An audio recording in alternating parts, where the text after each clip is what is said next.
Hi everyone, hope you're doing well from wherever you're watching this channel, depending on your time zone. Now, we have been talking here about a globetrotting president at a time when his own country is in crisis.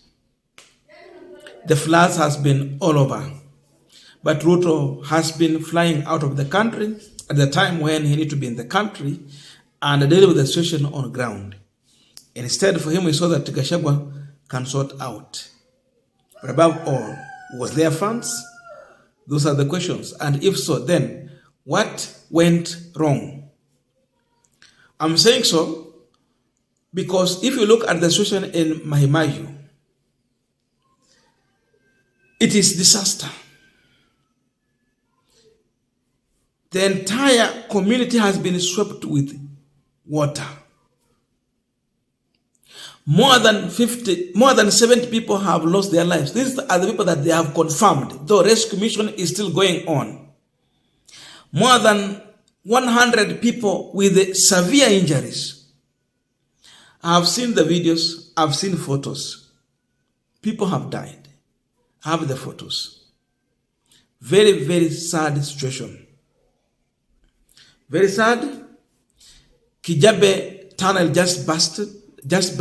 Then after that, the water was all over. It has claimed lives. People have lost their properties. People have suffered.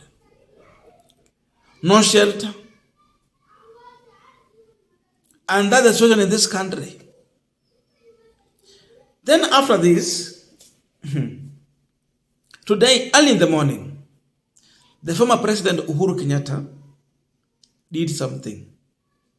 Then later after that, then we saw William Ruto coming in too late.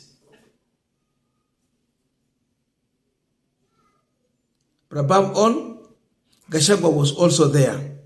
And you will see all the drama that are taking place. So first of all, I want us to go to the statement from Uhuru Kenyatta, Ruto, and the rest. But just a quick request for those who are watching and you're not yet subscribed, please consider subscribing. To our returning subscribers, I must say thank you so much.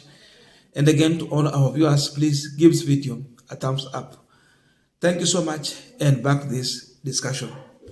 By the way, Uhuru Kenyatta donated 2 million through the Red Cross Society to the victim. And this is what was shared on his official Twitter handle. The office of the fourth president, former President Kenyatta extend condolence and support to the flood victim. Nairobi, April 30th, 2024.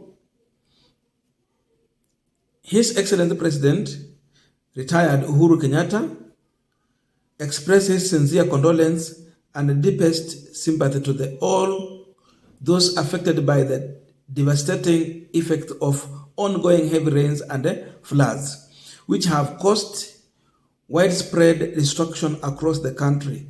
The recent floods in Nakuru, Nairobi, Homa Bay, Garissa, Kisumu, Mombasa, as well as various parts of Central, Eastern, and Rift Valley counties have resulted in numerous death, destruction, and despair.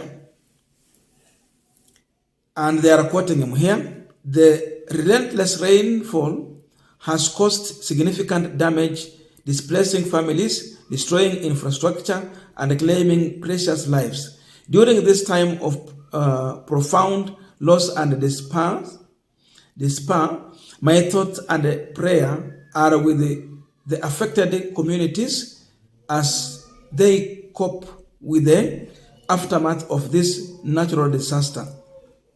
Together, let us navigate through this difficult time, emerging strong, more resilient, and more united than ever before. That is Uhuru Kenyatta. Then after that, William Samoei Ruto was now forced to chair an emergency cabinet meeting over the crisis that is now with us.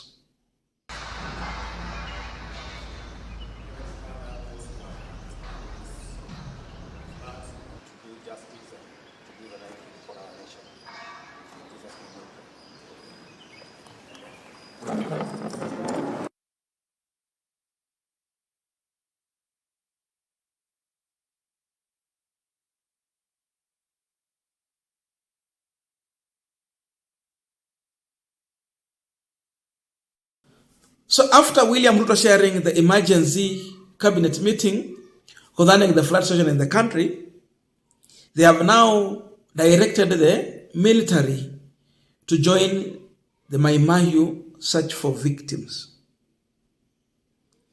Now military is coming in.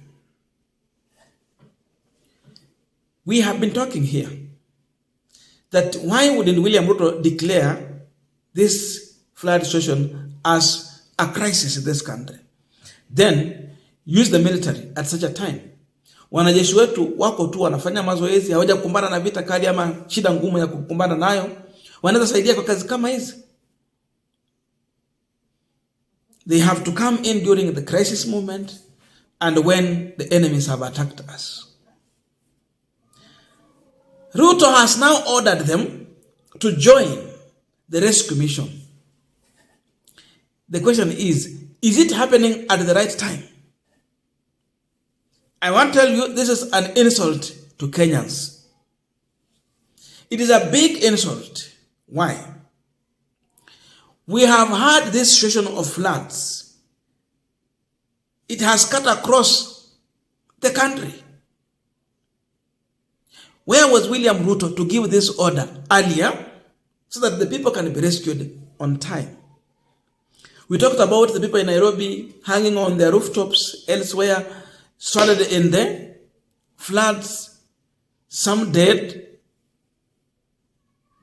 Where were they to assess the situation across the country? Because anywhere you are, you should anticipate for heavy rains. Therefore, you must predict the expectation, what it might cost, where people should live. Kama wanajeshi wangetolewa kwa muda ambao unafaa, watumikia wananchi kwa wakati huo, hii mambo yangetupata.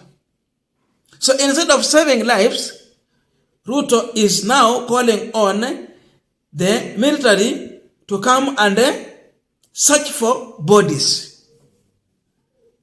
Between dead bodies and life, what comes first? Dead body or life?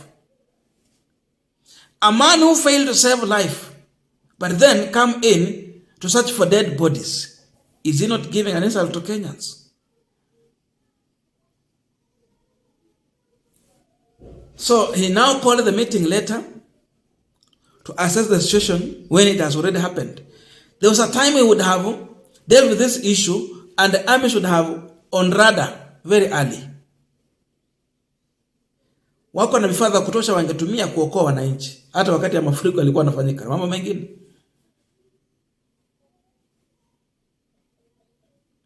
But he slept at the night, he woke up, then the meeting. Alafu sasa saa hizi vile tunaongea ameenda kutembelea wale waathiriwa. And the politicians, maybe they are cursed. Most of them, not every. You look at Rigathi Gachagua when he got to Mai Mahiu.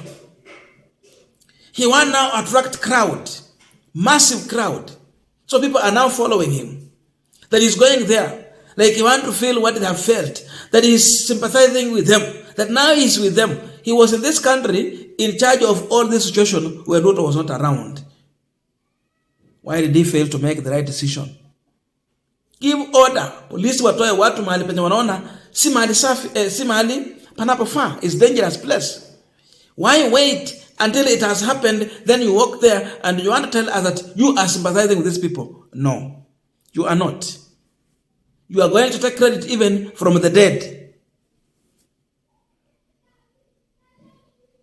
That is the situation now we are in. That is the sad situation. Going to take credit from the dead. That you can walk around with many people, you go and inspect. So you are going to inspect the dead. You're going to inspect the damages. But you had time to fly to that place, inspect, make a decision. If you have to remove these people, even if it means by force, you do it. But that never happened. You let it happen, then you walk in. Too late. And you want to tell us that you are the president, you are the deputy president, you are in charge of this country. You want to be the president of the dead or those who are living?